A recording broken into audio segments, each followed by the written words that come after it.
Good morning, everyone. I'm Nina Tannenwald, Fulbright visiting professor of international studies here at the Diplomatic Academy, and I'm very pleased to be chairing this panel this morning. This morning we're continuing our discussion of how to reinvigorate the United Nations, and we have a panel this morning of very small topics: climate change, outer space, global health, technology, those kinds of very small topics. No, actually, these are very, very big and extremely important topics, each of which could fill up a whole panel. So our panelists today will try to say a few important key things about their topic. We have a very distinguished set of panelists here to engage with us today, so let me introduce them. We'll go in the order of the program. Amandeep Gill is the UN Secretary General's Envoy for Technology, a position he's been in since June 2022.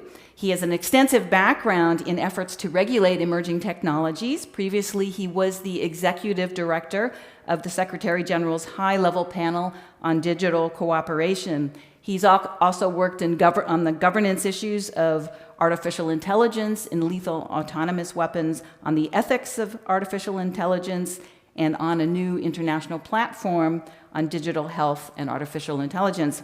Mr. Gill was India's ambassador and permanent representative to the Conference on Disarmament in Geneva from 2016 to 2018, so he also has an arms control and disarmament background. Franz Baumann is Vice President of the Academic Council on the United Nations System. He is a longtime UN career diplomat. He has held many positions at the UN, including several director positions here at the UN office in Vienna and Assistant Secretary General at the UN in New York. He's covered many different topics, including the environment and climate change, which he's going to talk about here today. Stephanie Strobl is a medical doctor. She's at the Institute of Pathology at the Johannes Gutenberg University of Mainz. And she is also, we are very pleased to say, a 2019 graduate of the Diplomatic Academy. She brings together an interest in health, in medicine, with an interest in international relations. And so she'll be speaking about her research on global health. Finally, Irmgard Marboe is a very distinguished professor of international law at the University of Vienna. Among several issues that she works on, one is outer space. She has widely published on international space law and has been a regular member of the Austrian delegation to the UN Committee on the Peaceful Uses of Outer Space. So our panelists have prepared some thoughts, but I'd like to ask them to keep in mind two questions while their fellow panelists are speaking that we might come back to later. So our conference is on reinvigorating the United Nations. How can we make changes, and what changes do we need to make to improve cooperation? So I want to ask them, if there's one thing in your area that the UN is doing really well, like what's one thing that's going well, what is it?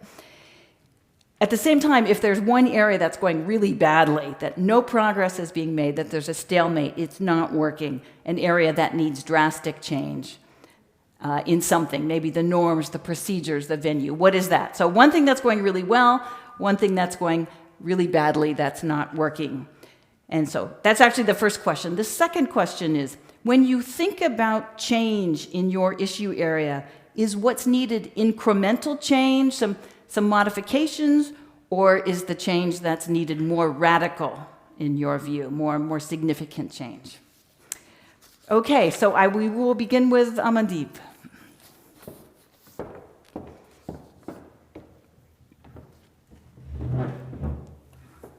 Thank you, Nina, for the introduction and for setting us off. It's a pleasure to see you all on a Saturday morning. It's beautiful outside, so you are choosing to spend time in this room. Thank you. It's a day, as I was mentioning to a friend at breakfast, it's a day for poetry reading, not heavy prose, but let's try and be patient um, with this panel's thoughts. Yesterday we spoke about the high politics of the UN, and somehow, the issues that we are discussing today get relegated to the second tier. But I want to start by submitting to you that the success and failure of multilateralism, the extent to which the United Nations resonates with the younger generation will depend a lot on how we do on these issues.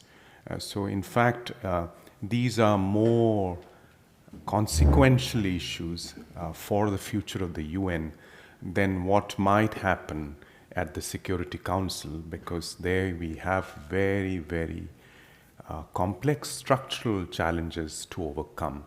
And in these issues, despite the difficulties, there is space. There is space for creativity, for movement, and for doing things innovatively. So that's my first submission to you. Second, talking about technology itself, we'll dig into other issues with the other panelists. The charter itself, in the arms control space, we say it's a pre-atomic charter because people didn't know that that nuclear weapons existed, that you had such power that could be unleashed by splitting the atom or through fusion. And in some ways, the charter overall is a pre-technology revolution charter. Yes, we saw the awesome effects of military technology during the wars, the two great wars. We also saw what the Industrial Revolution was all about. But I think the societal appreciation, there were some trends that were changing already with more automobiles on the streets, but the wider societal implications were not really apparent. So the charter says little about it, but the drafters had the vision to create some forums, including in the UN context, ECOSOC, for example, and the specialized agencies. There were some that existed outside the UN orbit, and then they became specialized agencies like the International Telecommunication Union. So they kind of established themselves in that space. But there was not much design in terms of how we thought about these things when the charter was put together. And that's okay, because that was a different era. Today, when you look back, technology has been dealt with in principally two ways in the UN system. One is controlling its destructive effects. So the edifice around non-proliferation, disarmament, international security, on nuclear technologies, the International Atomic Energy Agency, and outside of the UN, the plurilateral export control regimes, and Vienna is home to many of those efforts, the Wassenaar Arrangement, the space, some of the space-related thinking. And then the other one, and these universes often, like, Ambassador Marshik was telling us about these multiverses. So there you had another multiverse, which was science and technology for development. And there the discourse was technology transfer, as if you could just pick a piece from here, take it to another place, and it'll automatically flower there, grow there, and do exciting things. And in many ways, this duality in terms of technology use is still with us. It's a mindset that we have today. So that's the second point we wanted to make as we are, moving from the past to the future. Now, what's happening today is that you have technology that's impacting the UN across all its pillars. You have the peace and security pillar, and I will not dwell on it, but Nina mentioned lethal autonomous weapon systems. There is the use of cyber weapons. There is the use you see in Ukraine, how some of these other capabilities are coming in, and there'll be more disruptive ways in which technology comes in and impacts peace and security in terms of access by non-state actors, the nuclear security dimension, the biosecurity dimension, the use of new materials, all of that space. Then we see that in many of the areas of sustainable development, so this is the development side of the equation, the second pillar, if you will, you see the impact in terms of what some countries are demonstrating today to the UN system at large. How you can master, for instance, digital public goods, the digital public infrastructure, and accelerate access inclusiveness. What used to take decades to the traditional banking system has been done in a few years in some countries.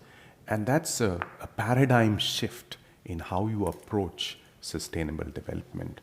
Likewise, on climate change, protecting the environment, in the area of health, for the past few years, we've seen the power of these new technologies.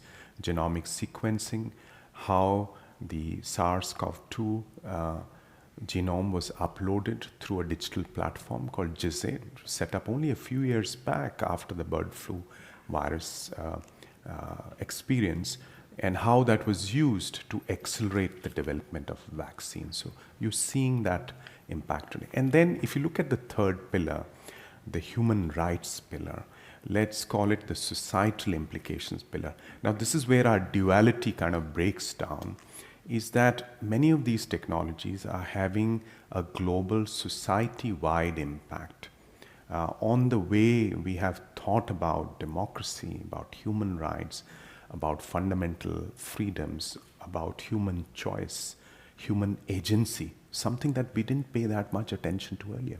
Because in the age of artificial intelligence, there is a risk that as humans we lose our choices, our agency to technology. Almost, like step by step. We don't even realize, we started somewhere and we end up somewhere. And then it's very hard to go back where you have fuller agency over how you are working in society, behaving in society. I mean, you can reduce it down to, we have a surveillance problem, we have this problem, that problem, but the larger issue is, what kind of agency do we have over the direction of technology? So this is the scene today.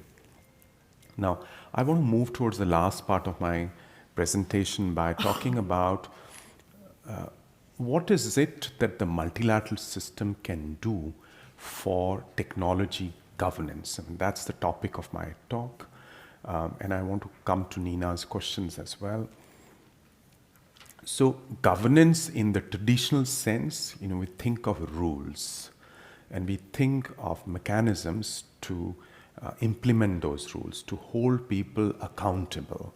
So again, arms control mentality, you have verification, compliance mechanisms, you have inspectors, think of the IEA, you have technologies, sensors, data that comes in and you make assessments. And like at the CTBTO, you present that in dashboards. You can tell, this is a seismic event of natural origin or it is a nuclear weapons test. But in this case, it's very difficult to do. How do you kind of send inspectors to look at someone's algorithms?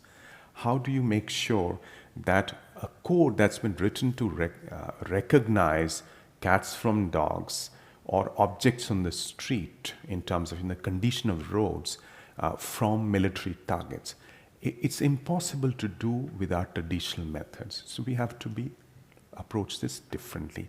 And the UN system has to organize itself for this different approach to governance. You can call it smart governance, you can call it tiered and distributed governance, and there are various ways that academia, for instance, looks at these issues. But in a practical sense, one of the things that the UN has to do is be multi-stakeholder in its approach.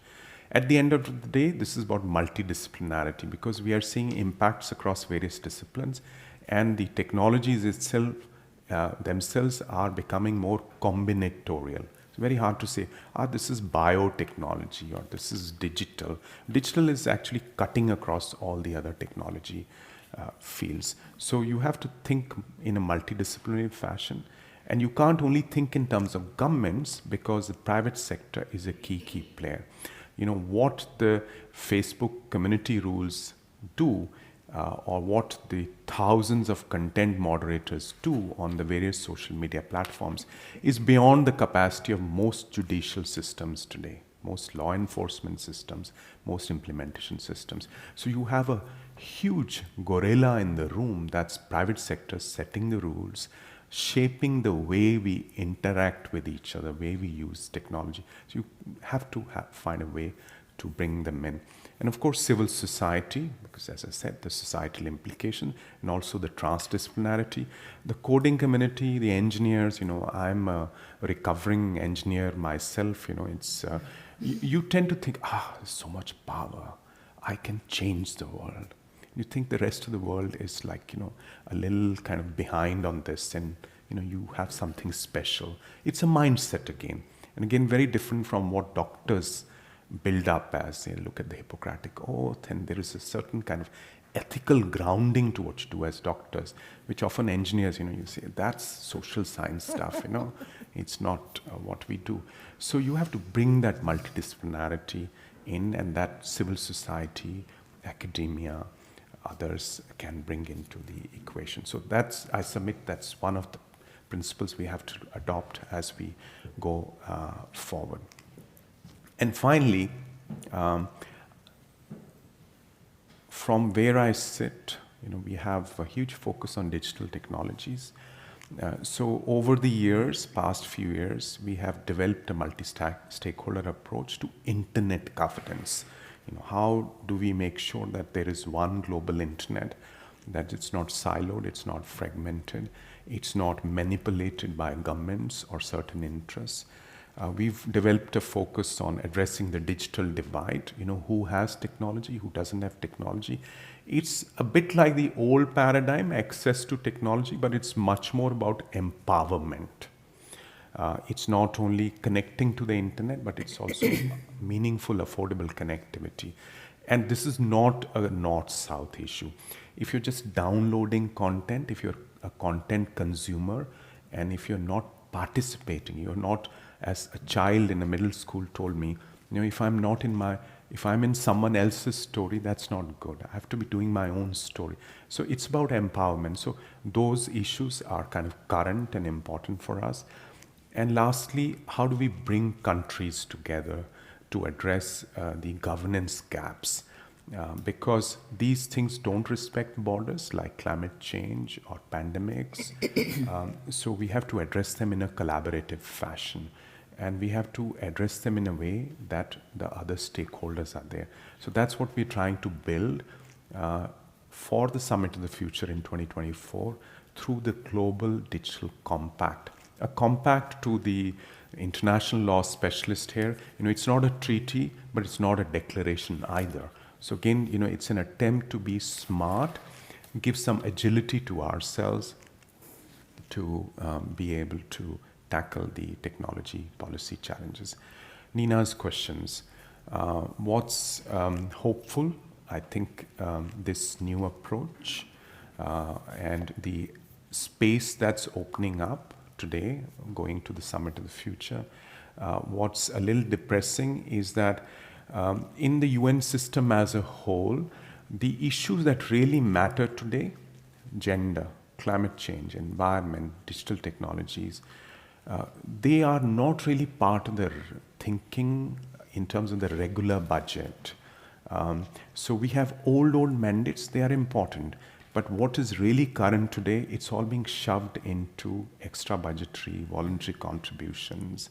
And therefore, the impact is limited. So the member states really need to come to grips with this. They need to make up their mind, what are they funding, how are they funding it, and what's it delivering for the world. Okay, thank you. Thank you, Amandeep. We're going to proceed with our panelists, and when they've all spoken, then we will open the floor to questions.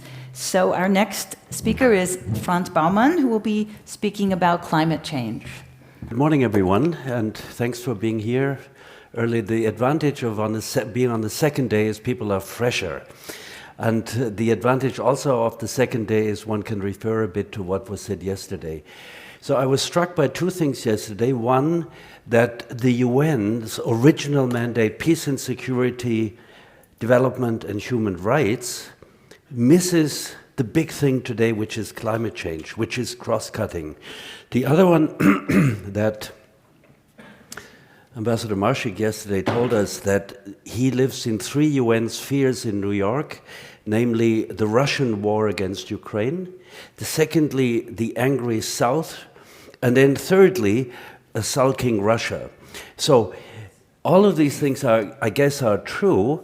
My contention, my affirmation today is that the global heating is the gravest public policy challenge humanity has ever faced.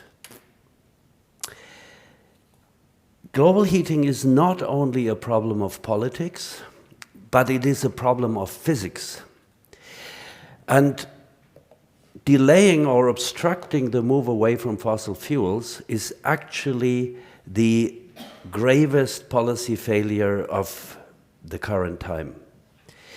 I think that Russia's aggression against Ukraine, as horrific as it is the last gasp of an overextended, corrupt, unviable empire, but it's not threatening the future of human civilization. Climate change, now let me see, is often considered as something that will threaten the end of the world or the end of nature. But that is not the case, because nature and the world can happily live without us humans. What global heating challenges and threatens is not the survival of the world, but the survival of human civilization. It is, therefore, the greatest challenge, global public policy challenge, that humanity has ever faced. With emphasis, firstly, on unprecedented, secondly, on global, thirdly, on policy, and fourthly, on responsibility. Now, interestingly, in the UN context, this was recognized 34 years ago. In December 1988, the General Assembly passed resolution, and you can see it in blue there. This is one, if you want to Google it, it was a resolution, protection of global climate for present and future generations of mankind. So the language was not gender sensitive at the time, it was the future of mankind.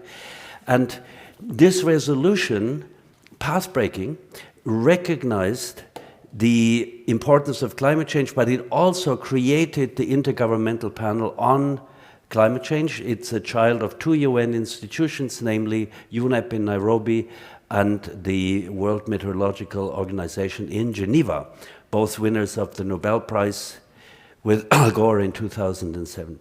So what was happening at the UN in 1988 was not an isolated event in the ivory tower of the UN, because 2 months later, you see that Time magazine nominated Planet of the Year Endangered Earth.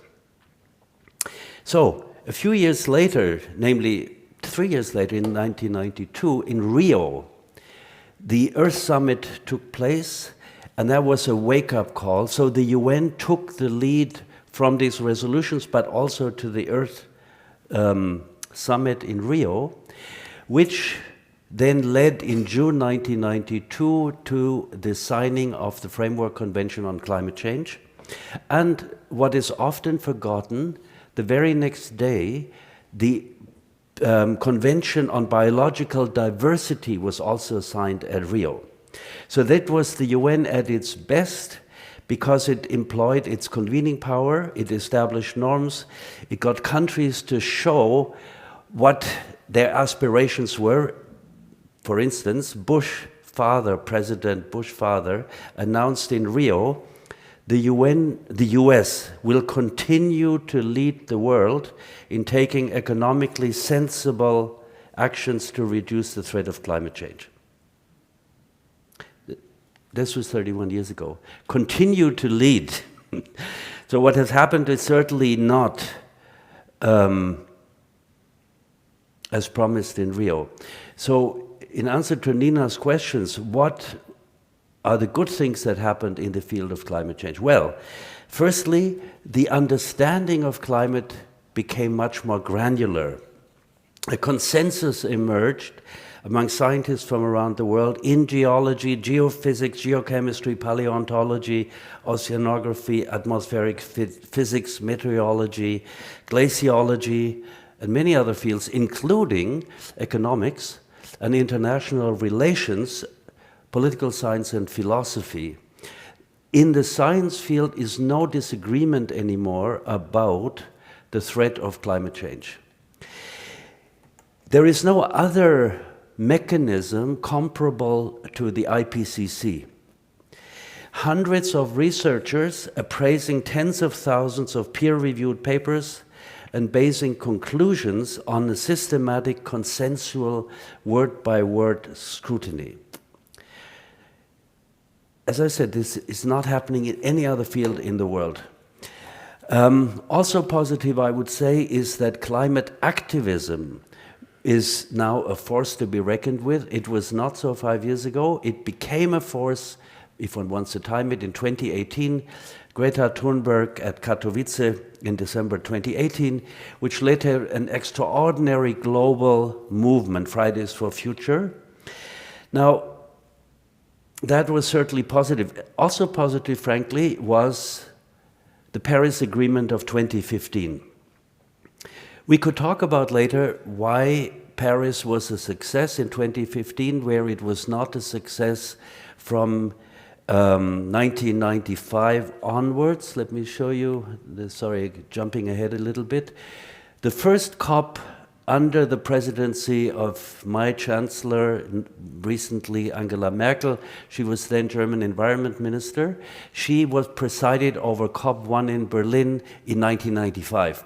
So there were huge and many advances, but in a way, I think that the political process at the UN in terms of climate has run its course. Now we're moving, Nina, to the bad side, moving from the good to the bad, because in Paris there was a clear agreement to keep warming below 2 degrees or at 1.5. There is no industrialized country in the world that is on track to meet its Paris commitments. Governments have pledged to do something that they are either unable or unwilling to honor. What governments have submitted, the plans of governments, lead to a warming of 2.4 degrees this century. Under the circumstances, it is no comfort, or small comfort, that climate denialism has actually disappeared. Because climate denialism was replaced, succeeded, by climate delayalism. It is people saying, yes, but we're doing everything, and you hear about the greenwashing, you hear about that the offsetting certificates are worth nothing. So that is the real challenge. Now, since Rio, 30 years ago, 31 years ago, carbon dioxide, more carbon dioxide has been pumped into the atmosphere than in all prior history combined. So this is the terrible news. A problem is recognized, action is taken, but actually, when you look at this chart here, this is equalized to the year 1950, the last 800,000 years. You see how it shot up in the last, actually since World War II. But let me go back to this one. Oh, sorry. Hang on. At Rio, humanity was at 350 parts per million, which is the safe level of carbon dioxide in the atmosphere. We have now reached, this week, you see this was on the 24th of January, 218, and so the increase has been phenomenal, and it is not stopping. So I'm jumping ahead in my presentation because I was actually brought here under false pretenses. I was told I have 20 minutes, and now it turns out I have only 12, so I have to talk very fast. Okay, the real big problem of why the political sphere is not catching up with the science is actually inequality. And carbon dioxide stays in the atmosphere for centuries. It is not only current emissions, it is actually historical emissions and one times it with the beginning of the Industrial Revolution. So in the language of economics, carbon dioxide, since it does not evaporate, is both a stock issue and a flow issue. A stock issue, what has been emitted in the last 250 years, and what is being emitted today.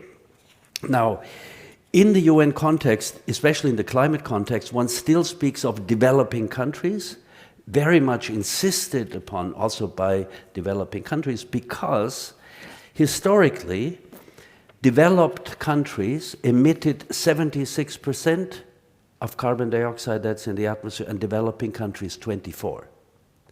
So the US about 30%, the EU about 27%, Russia about 8%, China about 8%, Japan 4%, and India 2%.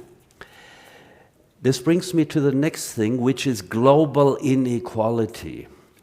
Now I'm running out of time. I just stop here, but I will tell you that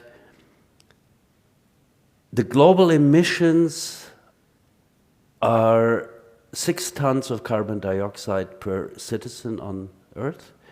In the US it is 18, in Russia 11, in the EU 8, also in Japan, in China 7,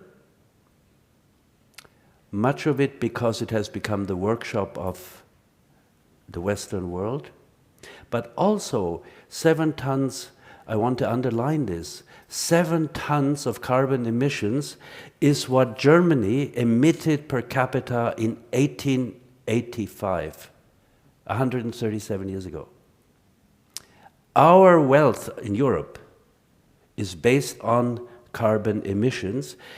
And this chart here, you can see that the bottom 50% of the world's citizens emit on average 1.4 tons, and the top 1% 100 tons. So in other words, the bottom 50% emit less than the top 1%. And this inequality makes negotiations very difficult. So I have another 25 minutes to go. I will stop here to say that we are still politically in a catch-22 situation, which means that the ecologically required is politically not feasible, and the politically feasible is ecologically insufficient. So, going forwards, the nations of the world will have to choose, actively or by default, between 3 options, or more precisely, between a mix of 3 options. One is mitigation, which means reducing the damage. The other is adaptation, which means living with the damage. And the third one is suffering. It will be a mix of the 3. Which ones will predominate is still an open question, but there is no fourth option. It is mitigation, it is adaptation, and it is suffering. Thank you very much.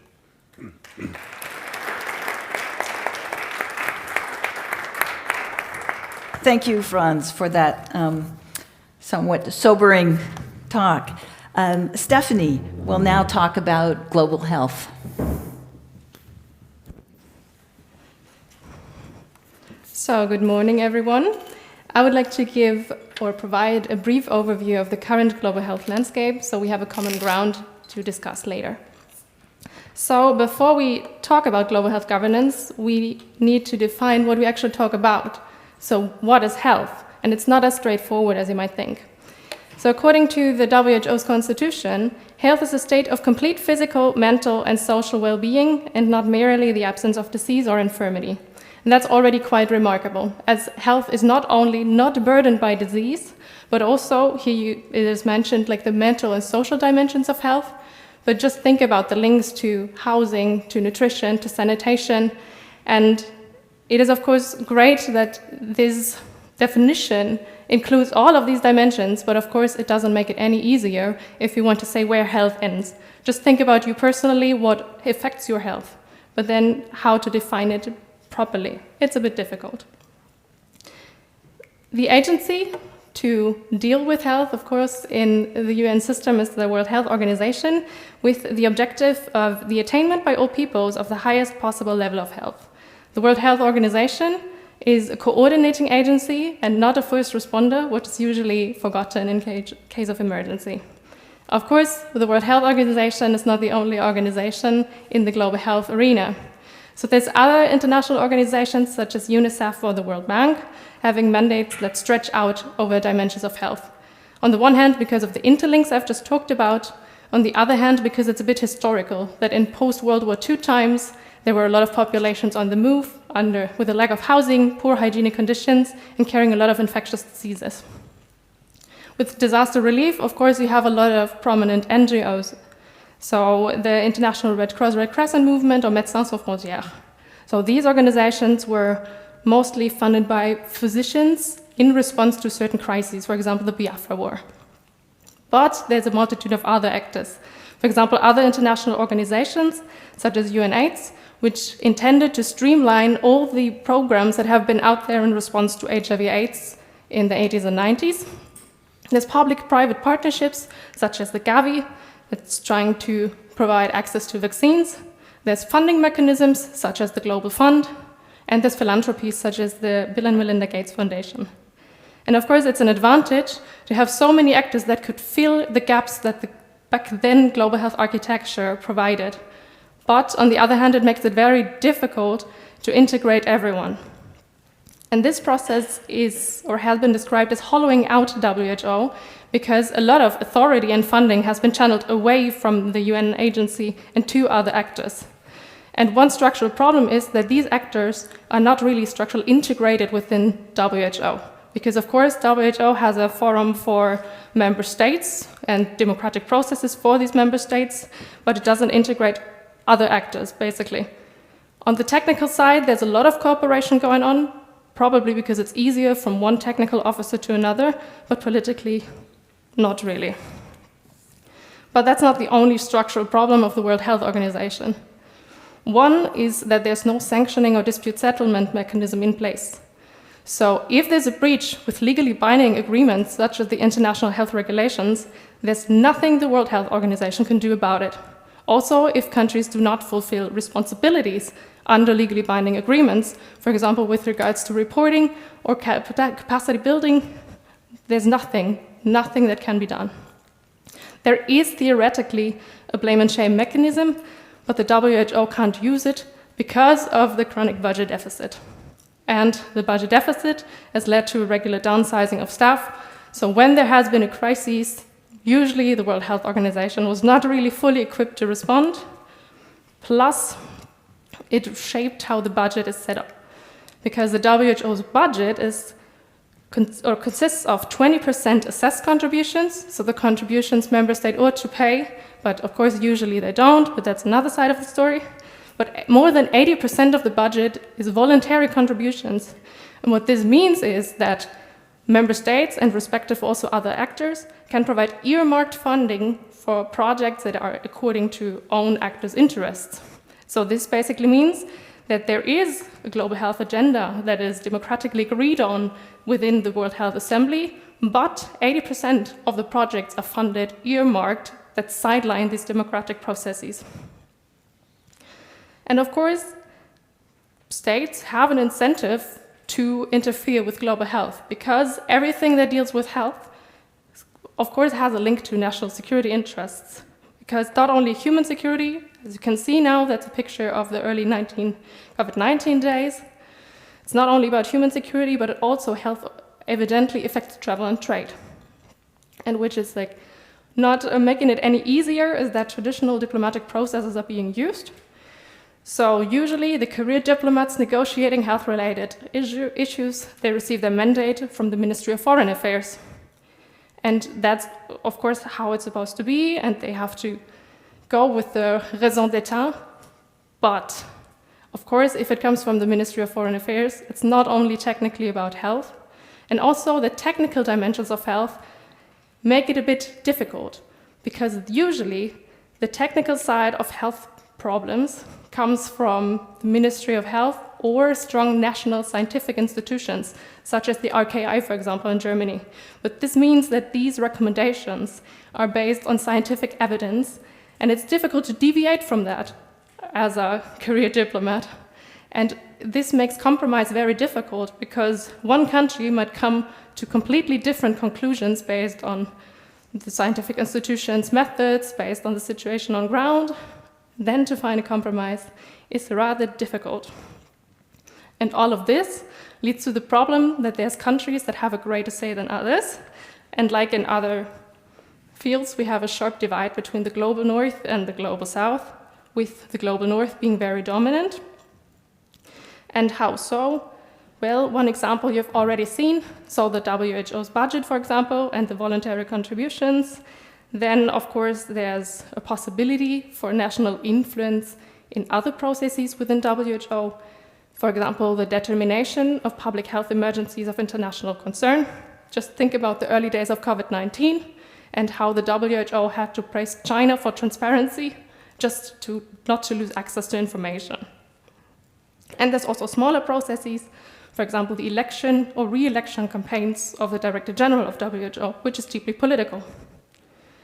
And why is it so devastating, especially with a focus on health? I mean, I'm a medical doctor, so that's what I'm considered with.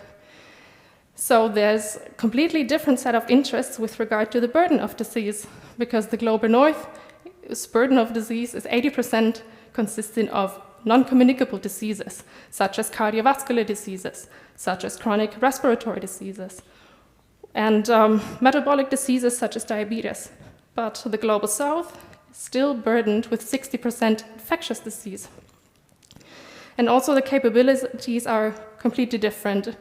For example, the global north has to face the rising costs of the healthcare system because of ever specialized care, for example, for cancer patients, while the global south still struggles sometimes to grant access to basic healthcare needs.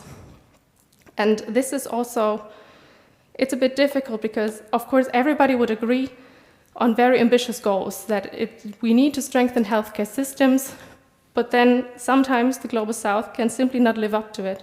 And there's technical officers from WHO traveling and giving recommendations how to do it, but then if there's no resources to implement it, what can you do? And also the resources do not only lead to a lack of technical staff, such as medical doctors or nurses, but also to political staff. I mean, if there's no one in Geneva for the negotiations concerned with health, no health attachés, you're just chronically underrepresented. What this has led to is that the global south has some kind of fatigue for reporting and capacity building, and there's a focus to regional organizations, because there it seems like the level of trust is simply higher, and also the level of understanding for the situation on ground. And what's it all about? In global health, obviously, we need cooperation, as no actor can handle a situation of, for example, the spread of an infectious disease alone. Technically, we do all agree, because it's just natural to know that in one country, when this infectious disease outbreak, it cannot be contained. With the level of globalization, it can travel everywhere. But then practically, think of the early days of COVID-19. WHO said, please don't close the borders, we need essential goods. Everybody closed the borders. WHO said, please share vaccines. Nobody did it. Everybody was stockpiling it until it expired and had to be destroyed. So the next time for the next crises, we definitely need to be better prepared, and we need to do better. Because, sorry to say, but this has not been the last infectious disease spreading, because that is what happens when humans and animals come closer together all the time because of interfering in animal territory, and animal-borne diseases can make the jump to the human organism. So lastly, I also want to invite you to think about if we can still live up to the principles of health to all and non-discrimination, the principles that have been set in 1948 that are still more relevant than ever. So thank you very much.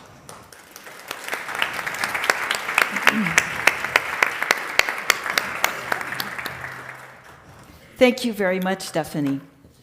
And now Irmgard will talk about space. Yes, thank you very much for the kind invitation. It's a great honor and pleasure to be here with you today and talk about reinvigorating United Nations. And thank you very much for having chosen space law as one of the topics of this conference. And it's my task now to explain to you why. I introduced a subheading, new actors and new lawmaking, because I must also out myself as Ambassador Marschik yesterday as a fan of international law. So, of course, my question was, what kind of solutions does international law, in particular space law, have for the current and future problems in outer space, and also for reinvigorating the United Nations? I looked in the program description, I invite you also to do so, that it says we will address recent key documents such as the 2030 Agenda for Sustainable Development, as well as the Secretary General Guterres' Our Common Agenda. The term outer space does not appear in the 2030 Agenda. However, in the Secretary General's report, it appears 25 times. So I've done also a text analysis, as Markus Kornprobst yesterday, so counting words in documents. So why is it so? What happened? The report highlights the problem of the projected degradation of the global commons. According to the report, the four conventionally understood commons beyond national jurisdiction are outer space, the atmosphere, Antarctica, and the high seas. We see a graph highlighting the problem of outer space debris, which is explained on the left side as follows. As the density of objects in orbit increases, so does the likelihood of collisions, where each collision will create further debris in a chain reaction, potentially rendering space unusable for generations. The graph uses data by the European Space Agency of 2021, limited to lower Earth orbit until 2,000 kilometers. However, this looks rather harmless, and if the Secretary General would have looked at perhaps NASA data, of course a little more recent, of the orbital debris quarterly, we see a much different rate, which the data show now debris also caused by fragmentation and other events, not only by launches. For example, the 2007 Chinese ISAT test and the 2008 Cosmos Iridium collision. And only the blue line at the bottom shows the rather steady increase of normal spacecraft placed in orbit. The blue line you see here, but the space debris goes up.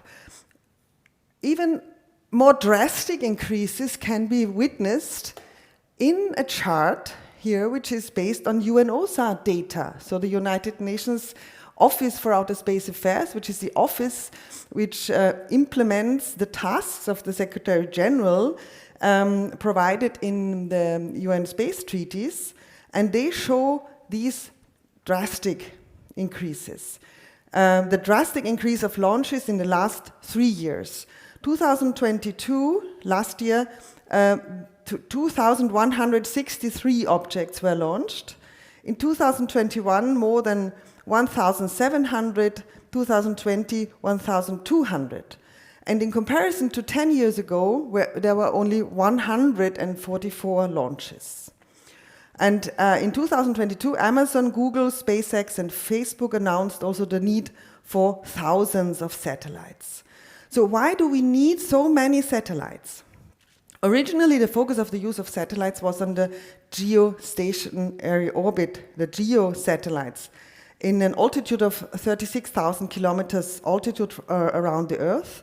With such satellites, you need only 3 powerful satellites to reach almost every place on Earth.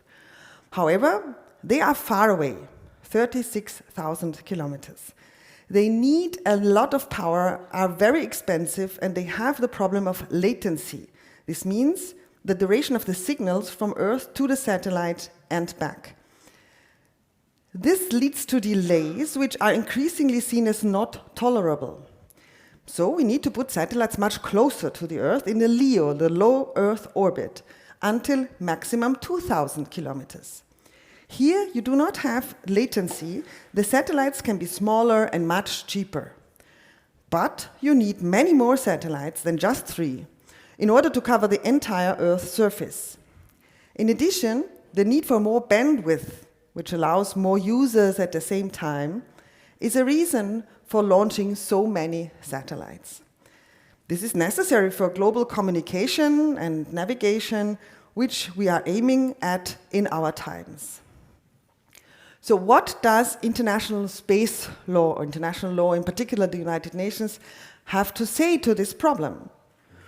From the very beginning of the space age, the United Nations were at the forefront of developing the rules and legal principles for the peaceful use and exploration of outer space.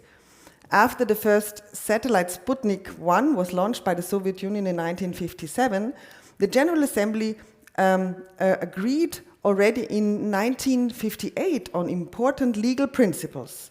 The famous Legal Principles Declaration was adopted then in 1963, followed by the Outer Space Treaty in 1967.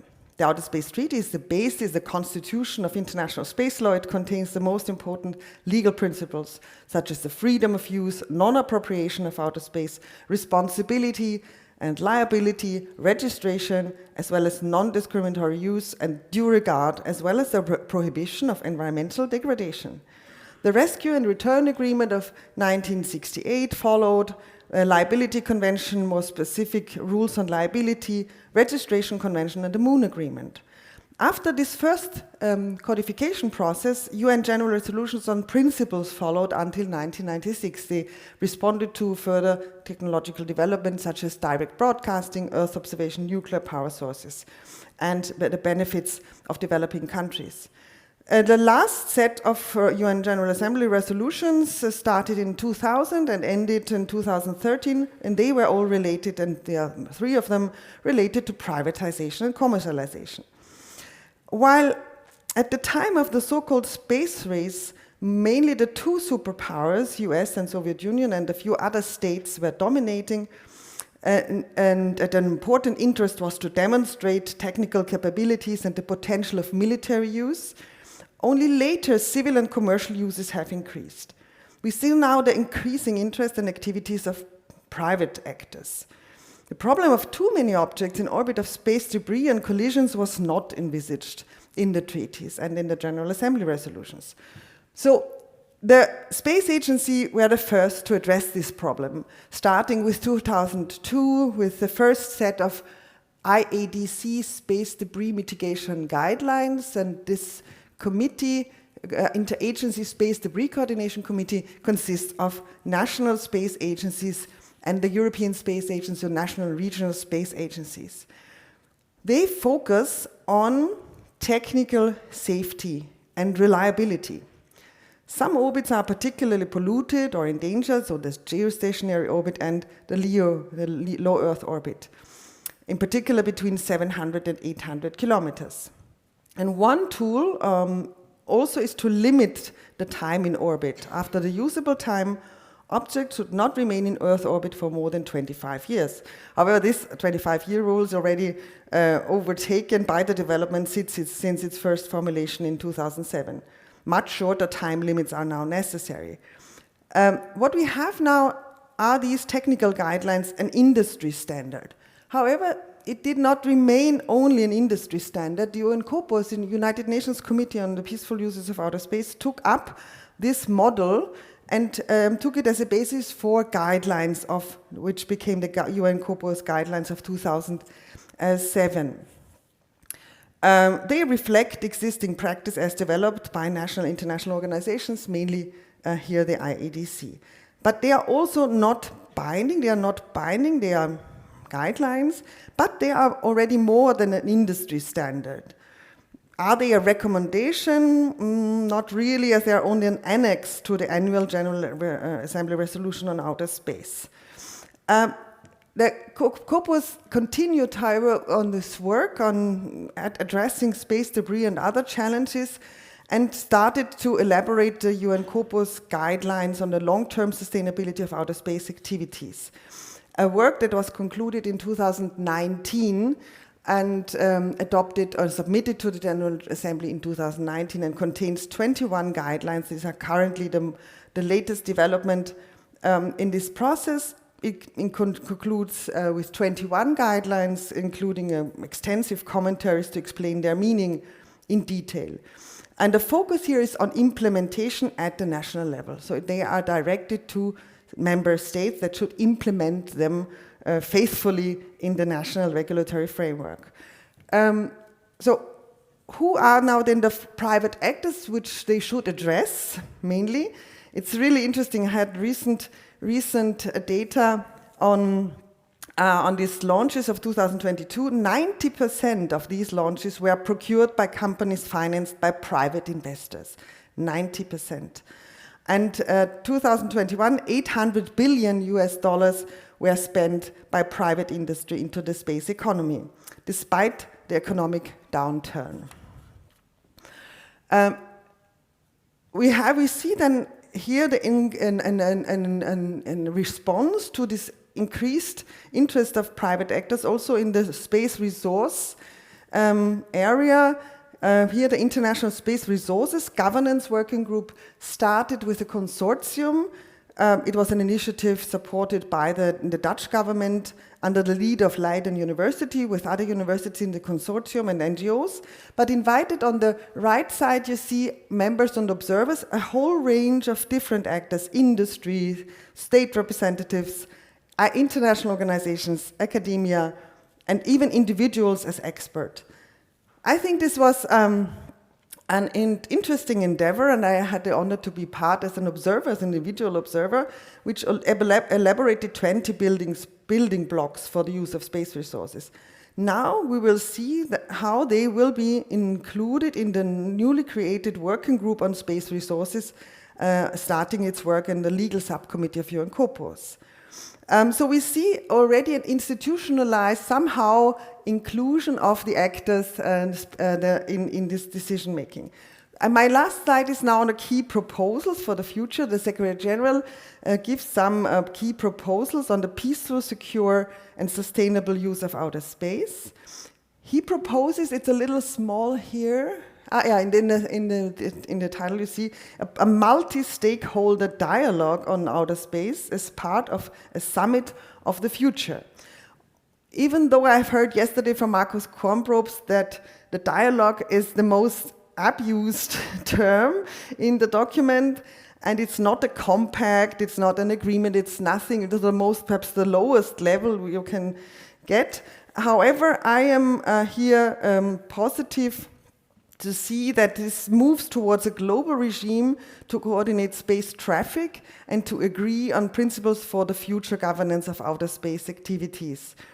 Perhaps one legal remark here, I think that is probably a good way forward to include all these stakeholders, and even if the result is only a dialogue on some outcome, it can be a soft law document which, due to the specificity of space law with its specific rules on liability and responsibility, namely also for private space activities, and the liability rules are very strict, including absolute liability for damage on Earth and fault liability for collisions in outer space. The criterion of fault will be influenced by soft law standards, including guidelines and perhaps some outcomes. So I'm here quite positive that this is a good way to go forward, but I wish now the Secretary General and his team and all those involved good luck and a great success in this endeavor, in particular in the implementation phase, and for reinvigorating the United Nations in this respect. Thank you very much.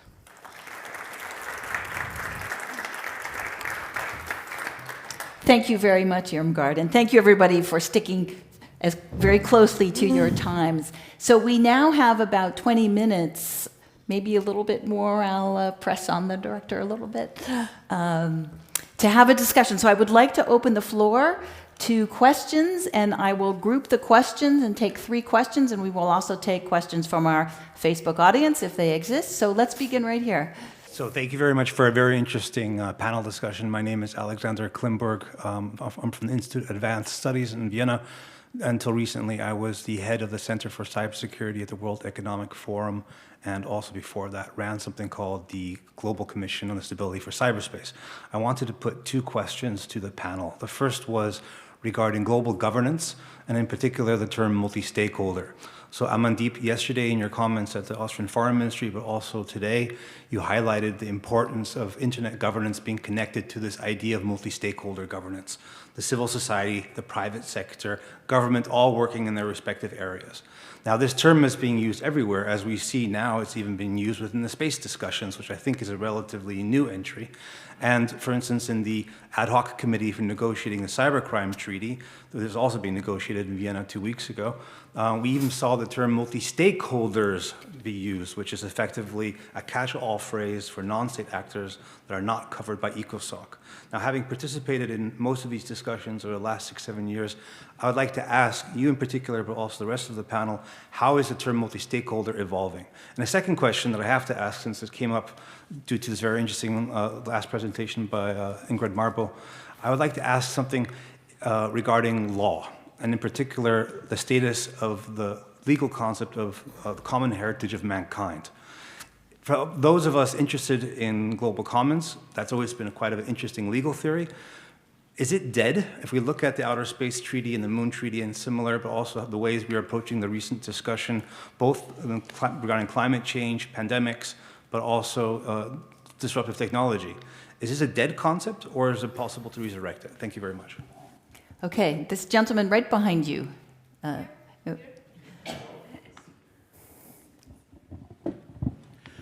Hi, my name is Harvey Zoden. I used to work in the Carter administration, and I found your comments very enlightening, but very depressing. And so Shakespeare wrote, "The fault, dear Brutus, is not in our stars, but in ourselves."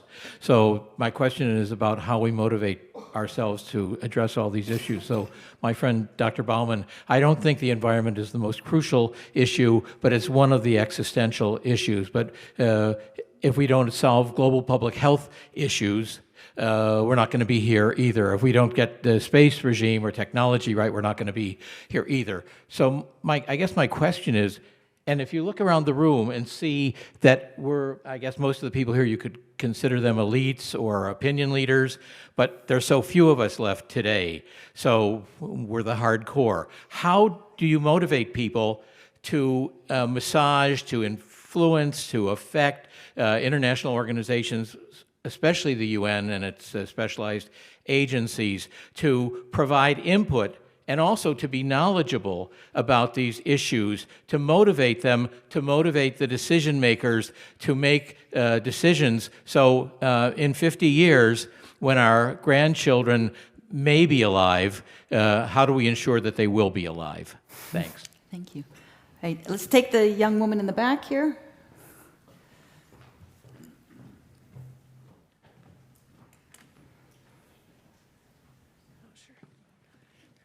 Hi, my name is Iseult. I have a question for Mr. Baumann. You were mentioning that recent times we've seen that civil society and people within societies, especially younger generations, have been very vocal about the need for governments to be have more structured responses to climate change. How do you think that supranational institutions and the United Nations can bridge the gap between the expectations of the people and the governments that clearly, apparently, are falling short according to what the youth movements and civil society groups have said. Thank you. Okay, great set of questions. We'll come back for another round. So we want to have another round. Maybe you don't have to give big speeches, not concise, relatively brief responses. Who would like to start? Did you want to speak? Sure. Perhaps I can address the multi-stakeholder question. So one trend is that the term and its implementation is spreading, and that's good. Because there is multidimensionality to all these issues, different disciplinary perspectives, societal perspectives need to come in. The other evolutionary trend is that we are talking also of multi-generational inputs, so bringing more youth voices in a meaningful way. Professor Marboe showed that chart of the common agenda proposals, and one of them relates to that. The Youth Envoy's office, which is advancing quite well. So it's not just what we are used to doing in terms of participation at a certain age level or expertise level. I think where in qualitatively, I'll end with this, the evolution is around the extent of participation. So I think we are struggling still with transparency, opening up these processes. You mentioned the Cybercrime Convention to multiple stakeholders. But then those stakeholders are saying, tell us how you are taking on board our inputs. Are they being reflected somehow in the official documents? Is there some resonance in the negotiating process? I think that's the next frontier for this stakeholder. It'll make governments comfortable. It'll make traditional UN forums uncomfortable, but I think we have to find some way, because you just can't say, okay, we consulted you. You had a time to speak, but then are we really taking account of that in some form or the other? Thank you. Thank you. Yes, I probably take up the question on the common heritage of mankind. It's a term which was introduced in the 70s during the negotiations on the UN Convention on the Law of the Sea. So what was this as the idea of the deep seabed? What is it? And that was the first time when people realized the distinction of the freedom of the high seas, which means freedom to use and also to exploit, freedom of navigation, but also freedom of fishing, even commercial use. But this should not be a concept which should be also taken for the deep seabed, which is limited resources, non-renewable, like fish, can say it's renewable, but non-renewable resources in the deep seabed, and you needing a lot of technology for exploitation, and so not that the industrialized states should not have the advantage of taking all of it for themselves, and the other countries which come a little bit later don't find anything left. And this idea was then taken up as a common heritage of mankind. It's to explain, it's the idea is it belongs to all, so it's a property of humankind. In contrast to the freedom principle, which is it belongs to nobody and shall not belong to anybody. And this was then taken up to outer space, where we have the freedom of outer space. The empty space is free to use, and also for frequencies, even commercial use, no problem. It's renewable resources. Frequencies are not used to nothing is left. But the concept of common heritage of mankind was then taken up for the Moon Agreement. So we have a similar idea that on the Moon and other celestial bodies, there are resources which are exhaustible, can only be taken by highly developed technology, and there should also be a similar regime. And what we have in the deep seabed is a regime, an international regime with a deep seabed authority in Jamaica. So this is working, and there's exploration. Yeah, I mean, you have 25 at least contracts of exploration of private companies which do their work and explore the resources of the deep seabed. But people say that perhaps it's too cumbersome to have these licenses, so they have in a way found, and this we see the Moon Agreement has only 18 ratifications, in contrast to the other very successful UN treaties with 112 and over 90 ratifications. So the Moon Agreement is lagging behind. It is in force, but not the deep, the big spacefaring nations have not ratified it. They reject the common heritage of mankind as is understood in the deep seabed. but there is now a discussion what is the meaning of province of mankind, a similar sounding concept which appears in the Outer Space Treaty. It says the exploration and use of outer space is the province of mankind. So this is a not so determined term, but the same idea. So province of mankind and non-discriminatory use is existing already in the Outer Space Treaty. So we don't necessarily need this concept which is so closely connected to the historic development of in the deep seabed, but the idea of a common responsibility of the use also of resources is still existing to my mind. Not the freedom principle that everyone can take whatever he or she wants and can, has the capability without any regard to interests of other countries. Thank you. Franz? Okay. Thank you, Harvey. I hope you're right and I'm wrong. In other words, that it's not the most serious problem. But in risk analysis, one distinguishes between likelihood and impact. And I think in terms of likelihood that global heating becomes catastrophic, and the impact of it is very serious. And what makes it a very big problem is that it is actually the consequence of a success story. Humanity, since World War II, called the Great Acceleration, expanded life expectancy by 20 years. When the UN was founded, there were 2.5 billion people. Now we're 8. The poverty is less than it has ever been. So the flip side of this success is that we're burning up the planet. And as I mentioned, the inequality, I did not mention, for example, that a Ghanaian emits 0.5 ton of carbon dioxide, American 18. So in other words, you have 45 Ghanaians for 1 American. And to solve the problem of, it's not of telling the Ghanaians not to emit, it's getting the Americans, or the Europeans for that matter, to emit less. Yes, we are counting on technological progress, and it is happening, but it is happening not at scale. The problem is like we're running on a train, but the train is going that, and we are on the train inside walking against the traffic. And so that is the scale of the problem. In response to your question, what to do? Well,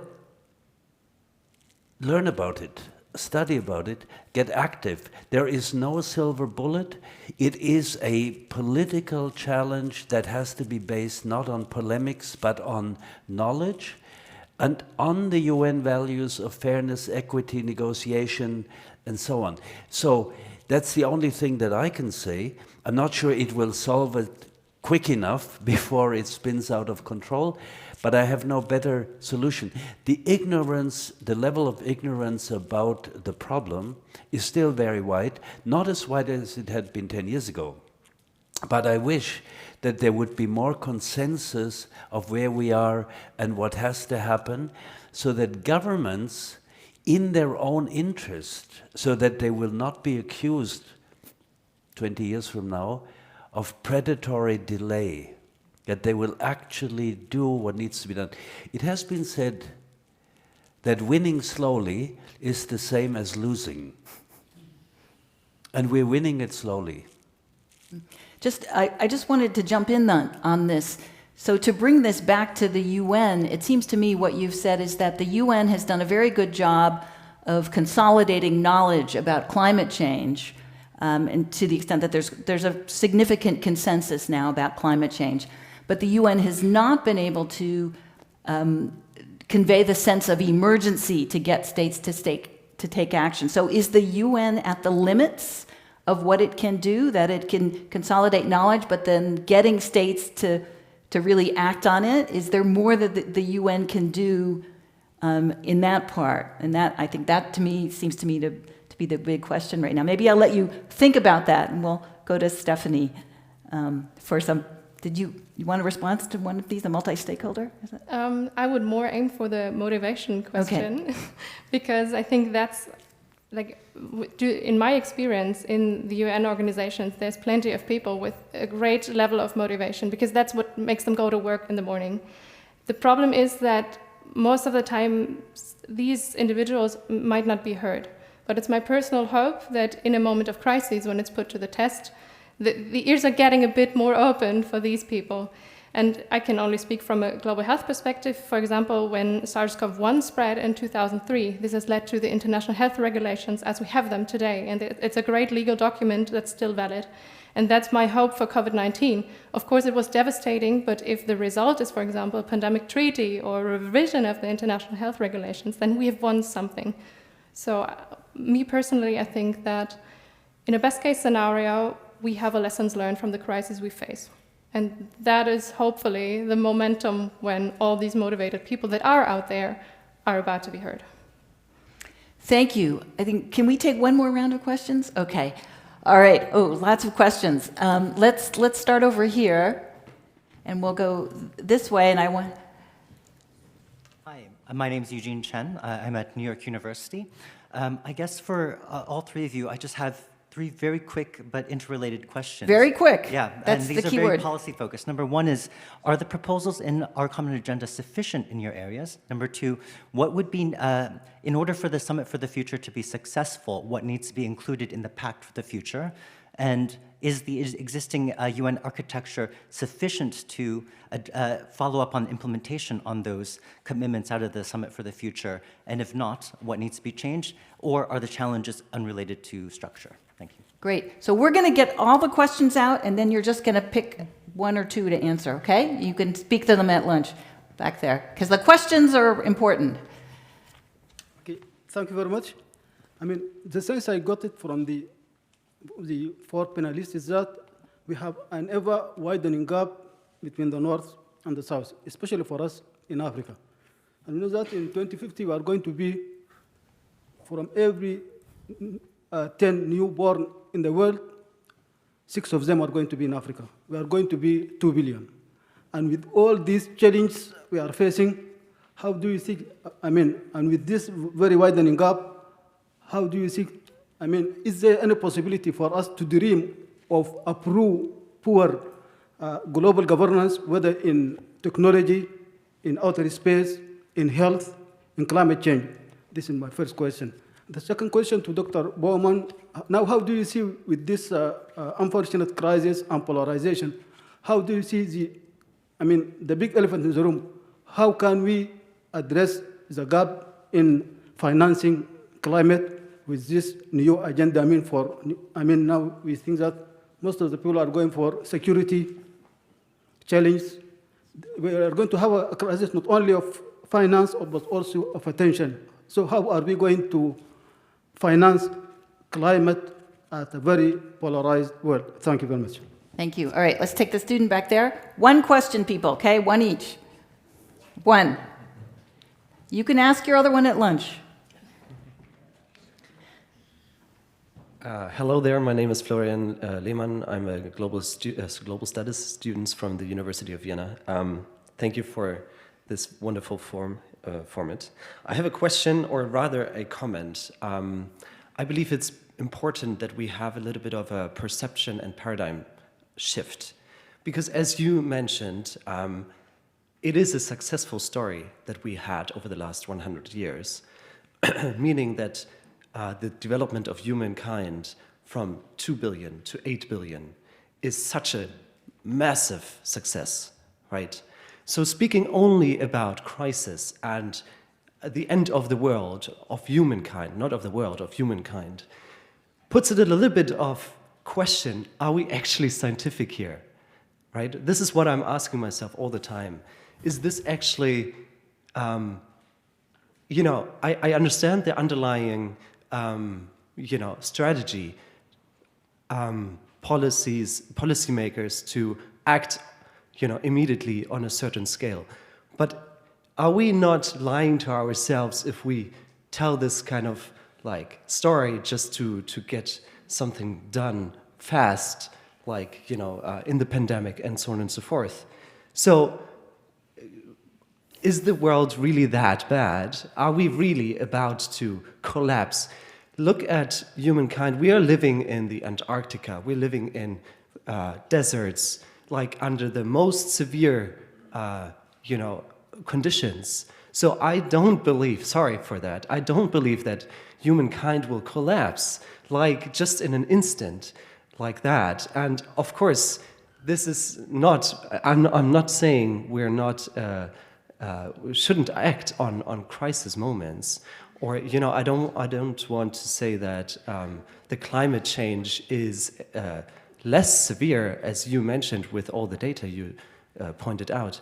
But I think it is important for us to have a little bit of a paradigm shift and look a little bit more optimistic into the future. Thank you. All right, over in the back there. We'll get...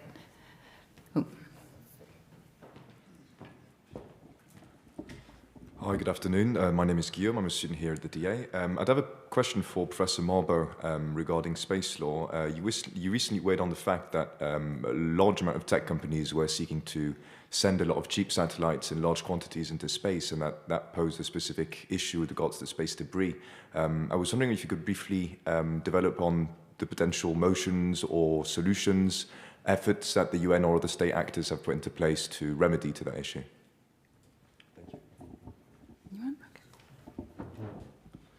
Hello, my name is Michael Steger. I'm also a student at the Diplomatic Academy, and my question is for Ms. Strobl. You said that 80% of the funding of the WHO comes from voluntary organizations and so on. And my question is, why are member states so reluctant to pay more to increase their contributions? Thank you very much. Okay, we'll take this lady here, and then over there, and that's the last one. Thank you very much to this very erudite panel. My question is addressed to Irmgard. Now, the Moon Agreement dates from 1979, and it also concerns other celestial bodies. Do these bodies extend to other planets or other star constellations? And the question is this agreement now updated, reviewed, amended? And does it contain the clause of a prohibition of potential military use? Thank you. All right, and one more, this gentleman over here. Thank you. Thank you so much for the great panel. Mine is a question slash comment slash question. And I was wondering, also since yesterday, and thanks so much for the panel, I was wondering whether, and my name is Bill, I come from UNODC, United Nations Office on Drugs and Crime, so I put myself in this equation as well. Are we looking in the wrong place for the solutions? I wonder, right? If you look at the charter, say, we the people, and we've been trying for many, many decades to reinvigorate the United Nations for a long time through the UN system, and it has not been working for those many decades. So I wonder whether we're looking in the right place or in the wrong place, whether we should not take things in our own hands as we the people. And this starts with our own actions, right? At home, at school, at university, in different places. Shouldn't we perhaps, as we try to reinvigorate the UN within the UN system, also organize ourselves and mobilize ourselves more to put pressure or to give incentives to our governments, which in the end, who is the United Nations in the end? When we talk about the Security Council, who are the Security Council in the end? These are representatives of we the people. So perhaps I was wondering, what is your comment to that? Should we take things into our own hands as we the people and provide incentives to our governments in order perhaps to make progress in the UN system, as we provide also mechanisms for let's say, making sure that there's accountability also at the national level to what the member states are doing. And I was thinking about this as I had my comment, as I was thinking about this comment, I had the thought that Ambassador Mashik also mentioned yesterday, to look outside the box. Perhaps really we are looking in the wrong place. Thank you so much. Thank you very much. All right, a great set of comments. I think this will be our last response from the panel, so maybe each of you could pick one or two questions to comment on, and then perhaps if you want to make some kind of final remark, you can add that in. So why don't we just start here and we'll go down. Okay. Well, one question, and the rest we can discuss over lunch, I guess. And so very much. Now, I'll start with I'll answer your question, because of course that is the very big one. Is it not counterproductive to speak of crisis? is it not discouraging people also? Well, I think that a point can be made that false hope is actually worse than no hope. It is actually liberating to see where we are. In the UN in New York, there is this joke. Somebody jumps off the top of the Secretariat building, and as he flies by the 15th floor, so how's it going? Oh, so far so good. And in a way, that is our situation where we are in terms of climate. We might not think it is happening, but this, in the next 20 years, the sea level will rise to make Bangladesh uninhabitable. Now, normally with refugees, after the war, the Ukrainians, they want to go home. They might not be welcome, but they go home. Bangladeshis have no home to go back to. And this is not a belief, that is essentially, there's no contestation in science. Where we are warming at 2.4 degrees centigrade we can argue whether it's in 20 years or in 25 years, but not that it's going to happen. So the scenario is very stark.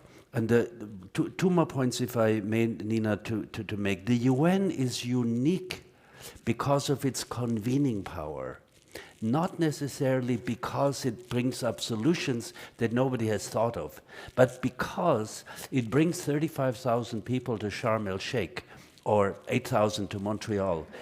For 2 weeks, the world focuses on the issue. And if the UN were not there, the science would be the same, but it would be diffuse.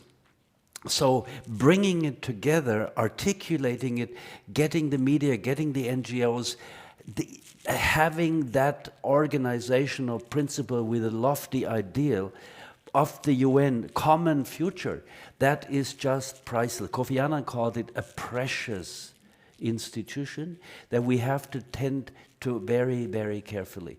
So I could speak for hours, but I'll stop here and the rest over lunch.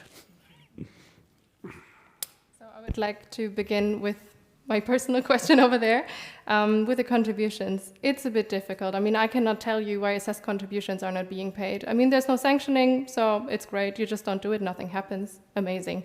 The problem already is that the WHO's budget is much less than the US teaching hospitals, the biggest ones. So it's already quite small, and even the assessed contributions are not being paid, and there's nothing you can do about it. So basically, the concept of the voluntary contributions was a good idea to tackle that, because member states said, okay, if we want to give more, let's do it in a voluntary way. And it was probably not intended to be 80% in the end and to have such a big sidelining process that I don't think it could have been envisaged back then. That's now what it turned out to be. And now to counter it is very difficult because you need the voluntary contributions. You cannot cut the WHO off it. So there should, the only possibility to do it better is just to somehow increase the budget and then to maybe enforce contributions. But there's no easy answer to that. I'm very sorry, but that's what it looks like at the moment. And yeah, in general, I think that a lot of questions highlighted the fact that, or the question of a common architecture, and if these inequalities between North and South and where East and West can somehow be overcome.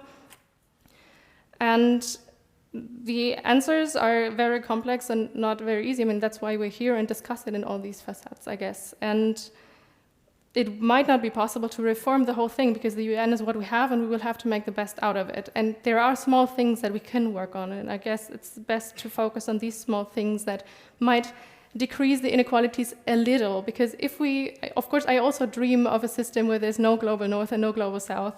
And I dream here, and then maybe if I try to aim for it, I at least reach that. And maybe also not to be too pessimistic, maybe we have to focus on what we can do and what's actually feasible, and also focus on that and not only on all the problems we have, even though it's very important to talk about it, because otherwise we cannot identify the problems that we need to tackle with the small solutions we might be able to at least realize maybe in a way.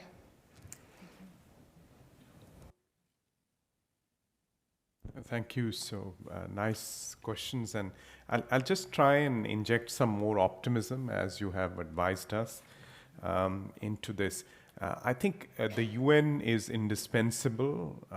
If we didn't have the UN, we'll have to invent it all over again. Basic things like radio spectrum allocation, sharing of information related to the outbreak of diseases. We don't appreciate these things, but because we don't see them that much. But these are indispensable to today. Even your weather forecast on your phone, it's because the WMO pulls in all these data sets from around the world on a daily basis. There is immense cooperation, collaboration going on each and every minute that's making our lives easier. And there are some things that don't happen. So there, we focus on the wars that break out, but we don't hear that much about the wars that don't break out. So I think this is essential, and this in itself is motivating. It's about making a difference. It's about making sure that we leave a better world for the next generation. But I think we can't just rest on our laurels, and therefore we have to kind of be inventive, because we've seen these institutions. They're not static or fixed in history. We experimented with the League of Nations, Second World War, we go to the UN. So there has to be constant reinvention. And our common agenda, the Summit of the Future, is part of that reinvention. And one of the directions I submit it's going in is networked multilateralism. Multilateralism, so we discuss multi-stakeholderism, multi-generational work. Essentially, this concentration of power has to be relaxed a little bit. We have to work in a more networked fashion. That creates motivation. For instance, the smaller states. They are not big geopolitical players, but they can make a contribution for civil society, for we the peoples. I think that's the direction we are going in. The other direction, because we've spoken of all these issues, is thinking about issues as global commons, with rules, with addressing the inequalities and the difficulties that we have in a collaborative manner, as if one day mankind will go out into outer space and live for longer periods of time. Then we look back at this, these issues are not limited by our kind of mindsets today. Finally, on Africa, there is that divide, there's the inequality, but there's tremendous optimism and hope. In 2050, perhaps a large part of the world's workforce will come from Africa. So investing in Africa, addressing the issues in Africa is in the world's own interest. Even today, if you look at the coding community in Africa, 35-38% are coding for companies outside. They're a valuable part of the global workforce. And you'll see this more and more. So investing in Africa is investing for the world. And I think that realization is spreading. And within Africa also, a lot of optimism, a lot of hope for the future. Clear-eyed hope. It's not like, just la-di-la, but it's really solid optimism. Thank you. Thank you, Amandeep. Thank you. Thank you very much. And I can combine a number of questions. The question how the UN reacts on the large number of cheap satellites and whether the dialogue will be sufficient. So this can be combined to respond how does the UN deal with it and how we can see it. First, the hard law documents, the treaties. They have a really unique system of responsibility and liability. So this is quite a solid basis. And then the next level, soft law instruments, and this is now the most sort of likely way forward. We will not have new treaties, very probable, and we will not change the existing treaties, but we develop soft law instruments, guidelines, standards of behavior that help us to interpret who is responsible and liable for damage. And this is, of course, a preventive function as well. And then a third level is a national level, of course, needed to make clear that at the national level, the private actors need authorization and supervision, continuous supervision, that they also follow these guidelines in advance, so that they don't wait for the damage to occur, but prepare for that the damage doesn't happen. So these 3 levels. And will the summit help in this respect? Yes, it's not sufficient, but what I expect from it, it will speed up the process. And this answers a little the second questions of Nina. Do we need incremental or radical change? Of course, radical or more quick. And I think that such let's say a deadline of a summit helps to speed up the process, because the LTS guidelines, they were praised and so they needed 10 years. 10 years, that's a too long time, don't have that. So I think that's a good idea to have it in the summit to speed up the process. Thank you. Thank you, Irmgard. And this brings us to the end of our formal time, and it was a really great set of remarks from the panel and an excellent set of questions from the audience. So let's give our panelists a round of applause here.